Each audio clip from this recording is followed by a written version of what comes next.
Hi, I'm Chris Cooper. Welcome to the Family Plot, Gardening in the Mid-South. Thanks for joining us.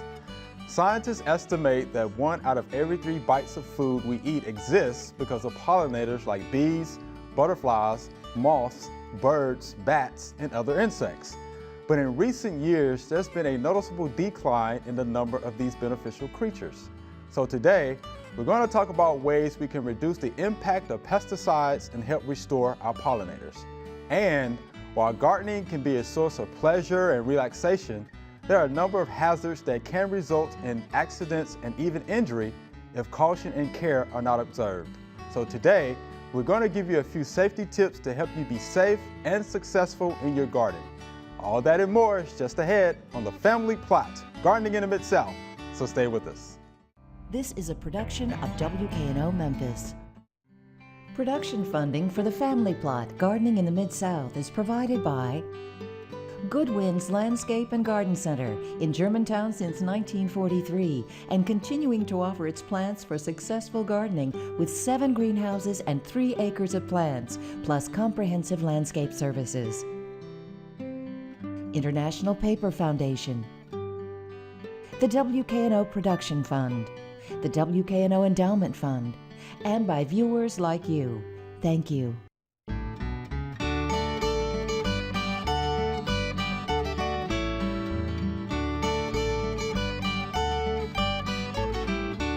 Hi, welcome to the Family Plot. I'm Chris Cooper. Joining me today is Carol Reese. Carol is the horticulture specialist for the University of Tennessee Extension.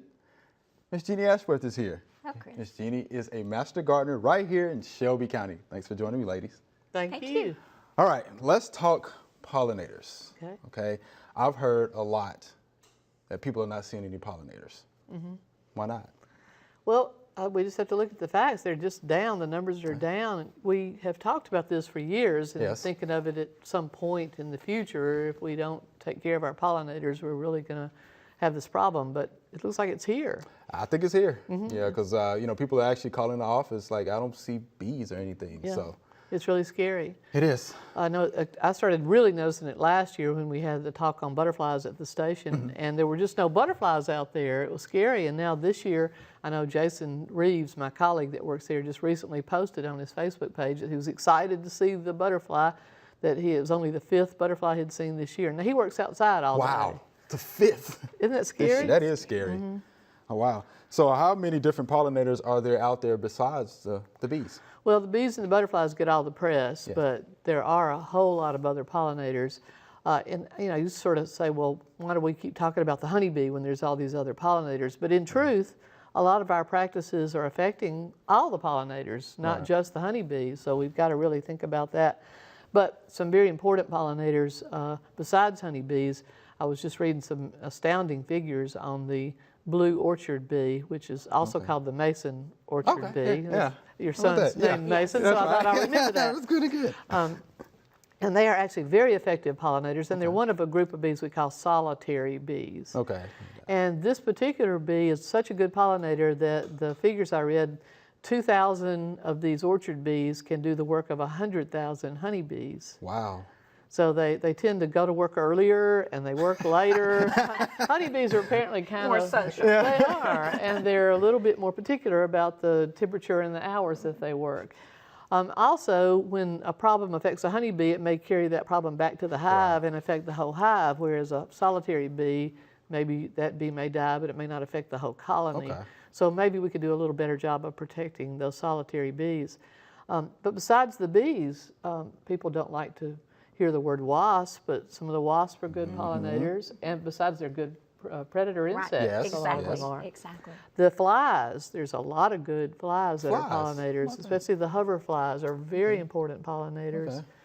They don't necessarily look like flies. Some of them look like little, what I used to call sweat bee. The hover flies. Beetles are pollinators for certain plants. Ants. Ants Few definitely plants, on some of the smaller, tiny native flowers. Hummingbirds, even other birds, bats. We've talked about all this. And I know the figure you quoted about how much of our food is pollinated by, is important. That's pollinated by these pollinators. That's certainly a matter we should be concerned with. But I think it's a little short-sighted I mean, plants in general, we need in this world to produce oxygen and the carbon sink. You know, we talk about all the carbon dioxide that we produce in the way we live these days, and we depend on plants. The ocean does. Yeah. So, even the soil will provide some carbon sink. But if we need oxygen, we need insects. Yeah, we need that. Yeah. Yeah. Because insects are pollinating all these other plants that we don't necessarily eat, but that are basically the cleansing agent for our atmosphere. And also the other things that insects do, they break down, they're always recycling the material, helping create soil. There's just, you could go on and on about how important insects are to our world in general. So I think sometimes people think, well, they're just being sort of greeny, touchy-feely. Everybody talks about the almond crop, you know, in California, how that's so important that the honeybees pollinate the almonds. Oh, I could do without almonds, or but we can't do without these other things. No, we cannot. Absolutely. So how do we go about saving these pollinators then? I mean, we need to cut back on insecticides, pesticides in general, or what? We do. We need to think about different ways that we're going to do this, because, I mean, you and I, maybe as a small gardener, can do our little bit. Yeah. But I think we've got to think about it on a bigger scale. We do. We really do. We do. And people get kind of upset when you bring that up. I know our economy depends on agriculture. We are from an agricultural state, and everything that we do here depends on that as a base a lot of times. So we're not trying to, you know, negate that need. We're just trying to seek that balance and say, how can we do this more safely? So sometimes people, you know, get upset about the GMOs, and I don't want to get into that, as it gets very political. Yeah, it does. But sometimes I think, would that not be a better alternative than dumping insecticides on everything? I've often asked people who get upset about the GMOs, if I could insert a gene that saved the American chestnut, would you let me do that? So sometimes you got to weigh the benefits. Balance. Yes, there's a balance there, and people that are smarter than I are going to have to help make these decisions, but I'm hoping just bringing these issues to the forefront and getting us all talking about it, and not just thinking it's the hippies, the greenies are all about this, when it's important. The tree huggers. Yeah, the tree huggers, that it's important to every one of us. Right, it's an important issue, you know, I think, and some of these issues are pretty touchy, you know, especially with the GMOs, but I understand. Right. Now, luckily, we are in an era where they are making more targeted insecticides, safer, which I think is the way to go. I'd be as organic as I can, but occasionally I'm going to have to kill something that's eating up my eggplant. Agreed. And I know you're a big proponent of these very targeted and safer things, and you're right, the soap products, a lot of times, if you just got a few plants, you don't really need to be blasting it with a broad spectrum insecticides. No, just pick them off if you can, or, you know, just, hey, that plant is gone, prune it away, put something else there, whatever the case may be. Now, what about interplantings to attract those pollinators? Yeah, that's always fun, too. I mean, to me, a vegetable garden's pretty when you've got things blooming out there and kind of mix it up. And, of course, that's been a big movement in the landscape industry, is making your vegetable garden a pretty, attractive part. We call them a kitchen garden, and I've even seen them done in front yards with ornaments and structures, and they can be very cute and fun. Mixing those herbs in there too, because a lot of those are really good for the pollinators as well. So I think all that's a way to go. Using those more targeted insecticides and upping our tolerance level for a few chewed leaves. Yes. Can you deal with the damage, or can you live with that damage? I can in my own garden. I don't have a problem with it. Just, you know, prune that off and just, I'm fine. But most people can't. Right. So I think for those people, if we think about the consequences, if you've got to have that shrub looking perfect or have no pollinators for your garden plants, you know, you might want to think about those choices. And I think even, you know, in the agricultural community, we've got to start thinking about these things and better ways that we can do this. Good information, Ms. Carol. All right. There are a number of gardening events going on in the next couple of weeks. Here are just a few that might interest you.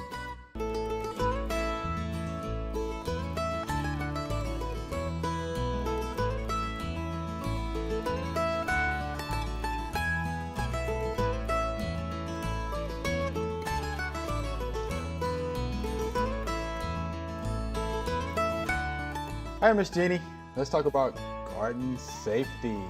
Well, let me start by saying annually there are 400,000 ER visits, that's emergency room visits, secondary to somebody goofing up in their yard or their garden. Oh, wow. Okay, Wow. and That's I have to tell you, both my husband and I contributed to those counts. So you know from experience. Yes, so from the voice of experience, it happens, and accidents do happen. Many of them are preventable. Okay. And I know I want to talk about chemicals, Okay. but I want to also, before we get into that, Okay. suggest everybody, if you're doing anything in the yard, you have children, you have pets, you're outside walking from your back door to your mailbox to get your mail, everybody needs to have a simple first aid kit at their back door or on their workbench or someplace right outside, so that should you have tripped and fallen, happens over hoses, it happens just because you're on a pair of flip-flops and slip down the driveway, or you accidentally cut yourself using one of your tools or whatever, having something at the back door, not that you come inside bleeding, running around the house looking for a Band-Aid. So it is easy. I'm a nurse, so consequently I have a little bit more in my bag than some of the rest of you may, but I highly recommend some plain old Band-Aids, Band-Aids, all right. some rubber gloves, okay, plain old rubber gloves, because if you've been out gardening, your hands are dirty. And it is much easier, instead of trying to get your hands clean, is put the rubber glove on the hand that isn't cut. Then you've got a clean hand to work with the one that's soiled. Handy wipes are wonderful, but don't ever use them if you think you've got poison ivy, because the handy wipe will spread the poison ivy urushiol oil and cause problems. But just to clean up, it's wonderful. Band-Aids, of course. For a bigger accident, some type of clean or sterile pad that you can put on and put pressure. If it's a hand and you need to put pressure, put the Band-Aid on and put the other rubber glove over it. That way you're not running blood down your arm, but it also applies a little bit of pressure and helps hold that so that you can get proper treatment if you have to, and you could even drive yourself someplace to get stitches if you needed to. Okay? The other thing is, frequently people get things in their eye. And it may be a little speck of dirt because you've been digging with your trowel. It may be a critter that just happened to pass through. What do we all do? The first thing is we put something like our finger in our eye and we start pulling our eyelashes and our eyelid. And actually, we probably are contributing more dirt from our hands. And there's also the possibility that we'll embed it. Years ago, one of the emergency room physicians that I worked with made a suggestion, and y'all have to concentrate on this. If you get something in your eye before you ever touch your face, close both eyes and occlude the nostril opposite the eye and sniff a couple of times. And what happens is your tears will pull, or the moisture in your eye will pull it across to the corner of your eye. But you gotta program your mind to do that. And of course, then if that doesn't work, you can have some plain old normal saline, which is just plain old eye wash, in your little bag that you put your gloves on because your hands are dirty, and just put a drop or two in there and try to flood it, but don't do all this sort of thing. Okay? Wow. Yeah. And I do that. Oh, okay. And of course, You always go toward the inner. yeah, it's much easier because it washes naturally that way. Your bigger teardrops, ducts are right in here. So yeah, that's perfect. The other thing is an EpiPen. If you are, and I have a husband who's allergic, and we've had a daughter who is very allergic. If you are allergic to bee stings, now I'm not talking about plain old poison ivy, that's something else, but major anaphylactic type responses. There are children, we've all heard about peanut allergies and things like that. If you have a member of your family that is allergic to bee stings, wasp stings, whatever, catastrophic, you do need to keep an EpiPen available. The last 2 deaths to copperhead bites in And the you state had one. were anaphylactic shock reactions, not from the venom. Right. Not from the venom. Okay. Interesting. that. Yes. Wow. Yeah. So just as some thoughts, okay, when you go outside routinely to do anything in your yard, if you are a diabetic, have high blood pressure, on blood thinner, have seizures, or something along those lines, wear your medical alert and have your neighbors know what's wrong with you. You're not betraying personal information. You just want somebody to know in case you need help. Always carry your bottle of water, okay? Because the water can wash, but also the water is to help hydrate you, okay? Your car keys, lock your house. Here in Memphis, we have folks that pay attention to folks Yeah. that go out to do their yard work, and we get so absorbed in our garden we forget about that. There's a alert on your car. If you fall or you are hurt and you can't get help other than through your telephone, which hopefully is in your back pocket right along with your car keys, you can always hit your alert sound the button. alarm. Okay, Yeah, it's so a good those idea. are just some simple things to do in your, and it can be kept at your back door. Don't keep all your first aid supplies inside. They're not doing you a bit of good in there. You need to carry something in your car all the time, but this is dual purpose for us. My husband's workbench is right out there, as well as all my potting stuff. So it's Wow, that's some good information, I'll Ms. do it. Okay. Look, let's talk quickly chemical Chemicals. safety. Yeah, quickly. Okay. Most of us buy chemicals. Okay. I don't, because I am very opposed to the use of them. I have dogs, grandchildren, cats, and Right. we've got a lot of Mother Nature in our yard.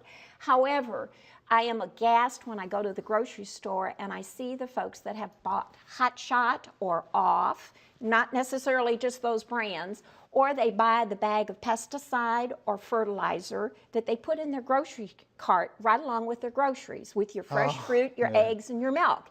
And it's going through right on the same conveyor belt into the bags to go into your car. Folks, please keep those items separate. Right. They are not something that you want to be handling the container and then handling your food products. Just a little bit of wisdom there. Only buy what you need, but before you buy it, read the label Yes, and make sure always. it's what you want and it is there to treat what you are supposed to be treating. Okay? Don't buy the giant economy size bag of something or the big bottle if it says you only use a tablespoon to a gallon or 4 gallons of water. You don't need the quart size or the half-gallon size of that stuff. Okay. Share with your neighbors. This is a good opportunity to get to know your neighbors on either side, especially if they've got some roses and you've got some roses and you're going to use a fungicide because you all got black spot. Then find out if they would like to go in on it with you, not necessarily pay for it, but would they like what you mix up so that you are only mixing up what you need at the time. Don't go pour it down the drain out at the curb or down your toilet or wherever else you might want to pour it. There is a place here in Memphis called Hazardous Waste. Okay. And that, can I take 2 seconds just to tell them what Quickly. Hazardous And she waste. puts her glasses on, Yes. quickly. Okay. They take oven cleaners, toilet cleaners, varnishes, oil paints, flammable liquids like gasoline, kerosene, paint thinner, oil. They also take poisons such as herbicides, pesticides, fertilizers, pool chemicals, insect repellents. In other words, take those everything. bottles of insect repellent, you don't throw that in your recycle bin. It goes to hazardous waste. It goes to hazardous waste, so says Miss Jeannie. Thank you for the Thank you. information. Thank It's you. good to have a And nurse if you're on the mixing set. any of it up, wear a mask, gloves, and goggles if you don't wear glasses, and wash those clothes. Long sleeve shirt, long sleeve pants, separate from the family load of clothes. Separate. Okay, that's it. She got it. got it covered. She got it covered. Got it. All right. Here's our Q&A session. And Miss Jeannie, you jump in there with us, all right? Here's the first question. When you are deadheading your plants, and this person's talking about petunias, do you remove the spent flowers only or the green part just below the flower? I actually thought it was a pretty good question. It is a good question. It is. What do you think? I cut down to the next node. So do I. So I am cutting into the green part. And of course, if you cut down to that next node just above it, then it's going to send out new shoots and you get new flowers. Just pulling the flower off won't do that. So just pulling the flower doesn't do it. Right. Right. Okay. And if you just pull the flower off, you might break the stem off if you don't Good pull point. right, too. So How you about lose that? more. It's a nice fresh cut. Okay, good cut. All right, here's the second question, and you'll like this one. What is the best tree to plant that would have pretty flowers? Do I like that question? Do you like that question? No, I don't like that question. It's like saying, who's your favorite dog? You know, I can't say the best tree. There's a lot of great trees. Kind of depends on what time of year you want it to Yeah. bloom, what size you want it to get, what color of flower do you like. You know, for spring, I like to recommend fringe trees a lot of Okay. times. They're late spring bloomers, but they're very trouble-free and easily grown. I also love the deciduous magnolias. Okay. Because they're, again, about bulletproof. and they're going to outlive us. They're really great, long-lived, durable trees. Things I'd rather tell them what to avoid. All right. Well, let's tell them what to avoid. We got a little time. Well, the ornamental cherries. Oh, You know, yeah. they're Oh, so yeah. prone to canker and borer. Borers. They're usually short-lived, so we're going to have some problems with those. Of course, we know the Bradfords are going to split on us about the time they start to look good. I guess those are some of the crab apples. There's good crab apples and bad crab apples. So I love crab apples, but you need to do your research on which ones are resistant to the rust diseases that they're so prone to, and also careful placement of crab apples, because a lot of people object to the fruit that falls on their driveway or patio, point. but out in the yard it might not be a problem, and it's good for wildlife. Okay. So. Well, since we are in the summer, so what about a tree for the summer? Well, I love the magnolias right now. You know, they're blooming like crazy. The Little Jim, the southern magnolias, the ones with the big flowers are also, and Little Jim will continue to bloom on into the fall. And the sourwoods are just now in bloom, but sourwoods are a little bit difficult to grow. You have to have a really good acid site with good drainage. Okay. Another one I just thought of too, I mean, crepe myrtles can be big enough to be trees. Yeah. So a 30-foot crepe myrtle to me counts as a tree. It's a tree if falling out of it will kill me, Oh, yeah. or if it falling on me will kill We'll me. kill you. Yeah, Yeah, that's, exactly. that's a good That's a good- definition. Yeah, I'm a tree. Perfect. All right, here's our next question. I have an area that receives about 6 hours of sunlight. What kind of shrub can I plant there besides a boxwood? That's plenty of sunlight. Ooh, They yeah. could plant most anything. Oh, yeah. That's just Nine bark would be beautiful. nine barks would because be great. the leaves I are do love pretty. the nine barks. I'm a big abelia fan. I know you are. And the abelias will bloom for you throughout the summer, and now And- there's all sorts of variegated forms out there that give you a lot of interest. But actually, 6 to 8 hours is considered sort of full sun. Now, if it were morning sun, that would be a little different, because Right. the afternoon sun, of course, would be hotter. But even the oak leaf hydrangea, for example, if it were 6 hours of morning sun, I would think that would be fine right there as well. Well, the red twig dogwood is pretty. Yes, that would be great. Very, 'cause, very pretty. Right, a few, and they'll do in sun or some shade, Some not shade, deep okay. shade. Right. So that would be a great. The bloom's insignificant, but the leaves and the stem are beautiful. Okay, there you have it. Seasonal. Let me ask you about the boxwood, since we have a little time. Okay. Give us your spiel about the meatballs, Well, please. I'm not a fan of shrubs that are tortured in unnatural forms. You know, we've seen meatballs and cones and ding dongs. I've seen corn dogs. Oh, no. Yes, I've seen terrible things done to shrubs. And I think a boxwood can be a very beautiful plant. And recently at the Rawson Arboretum, I was there by myself and went off to different parts of the garden that I'm not normally in. And they have a big boxwood collection that's been allowed to grow naturally. Okay. And I was so impressed with the different growth habits and textures that I thought, gosh, what lovely, lovely plants if you leave them alone. Now, the English box, too, does like a little bit of shade in the deep south. Oh, it does. The Japanese little leaf and the Korean boxwoods, they can take full sun just fine. Okay. All right, here's the last question. Something is feeding on my hibiscus leaves and it is wearing them out. What is it? How do I get rid of it? This came out of my own garden. No, that's not my question. But it came out of my own garden, okay? Look at that. Perfect example. Isn't Perfect that example. awesome? They eat right in between the It's veins. kind of pretty. Well, I was just going to say, it kinda looks like pretty. lace, like it's Yeah, it does. I mean, skeletonized. especially that. Yeah, you it's know, which is- beautiful. Well, and of course, if you look close, it looks like a little tiny caterpillar. But, It does. But it is not. It is has too many prolegs. It's a sawfly larva. So while we like to recommend BT for caterpillars, you're going to waste your time. You're going to waste your time. Sawflies, of course, are in the order Hymenoptera, which is the same order as wasps and bees. Right. So you're not going to be able to use BT.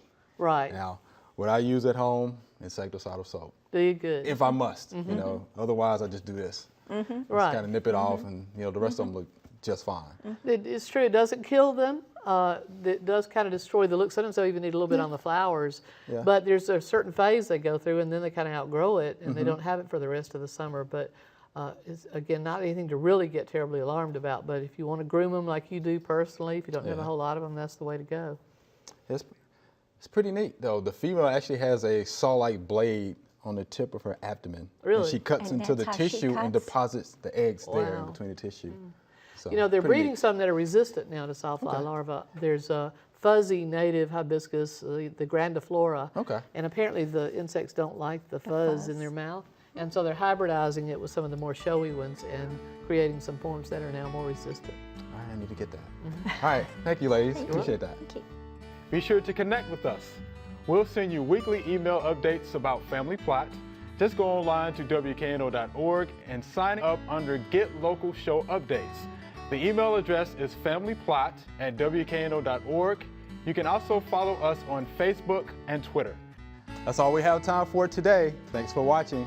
I'm Chris Cooper. Be sure to join us next time for the Family Plot, Gardening in the Mid-South. Be safe.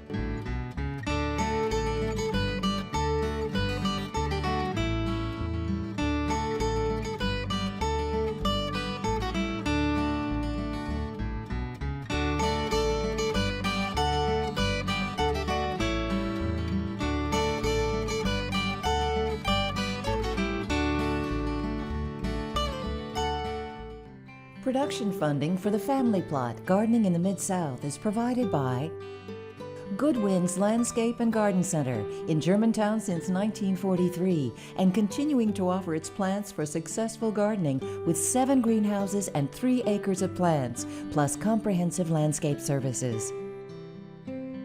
International Paper Foundation, the WKNO Production Fund, the WKNO Endowment Fund, and by viewers like you. Thank you.